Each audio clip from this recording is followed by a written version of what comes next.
ಕೇಂದ್ರ ಕೊಟ್ಟಿರುವ ಗೊಬ್ಬರ ಎಲ್ಲಿ ಹೋಯಿತು ಅಂತ ಹೇಳಿ ಬಿಜೆಪಿ ಪರಿಷತ್ ಸದಸ್ಯ ಎನ್ ರವಿಕುಮಾರ್ ಅವರು ಕೂಡ ಪ್ರಶ್ನೆಯನ್ನ ಮಾಡಿದ್ದಾರೆ. ಕೇಂದ್ರದಿಂದ ಗೊಬ್ಬರ ಪೂರೈಕೆ ಆಗಿದೆ, ಆದರೆ ಇಲ್ಲಿ ಅಭಾವ ಸೃಷ್ಟಿಯಾಗಿದೆ.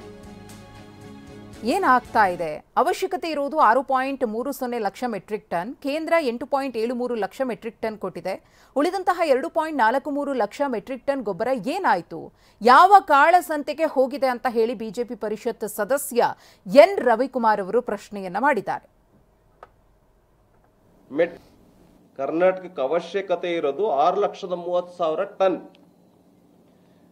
ಕೇಂದ್ರ ಸರ್ಕಾರ ಕೊಟ್ಟಿರ್ತಕ್ಕಂಥದ್ದು 8,73,000 ಟನ್. ಹಂಗಾದ್ರೆ ಈ ಗೊಬ್ಬರ ಎಲ್ಲಿ ಹೋಗಿದೆ?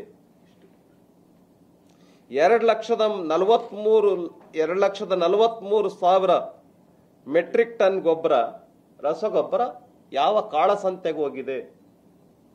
ಕರ್ನಾಟಕಕ್ಕೆ ಅವಶ್ಯಕತೆ ಇರೋದು 6,30,000 ಟನ್.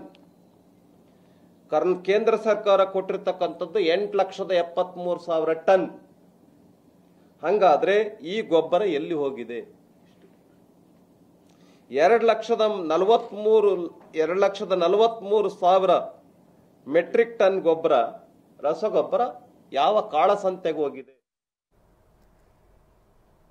ಇನ್ನು ರಾಜ್ಯದಲ್ಲಿ ಉಂಟಾಗಿರುವಂತಹ ಯೂರಿಯಾ ಗೊಬ್ಬರ ಅಭಾವ ಇದೆಯಲ್ಲ, ಇದು ವಿಪಕ್ಷ ಬಿಜೆಪಿಗೆ ಪ್ರಮುಖ ಅಸ್ತ್ರವಾಗಿದೆ.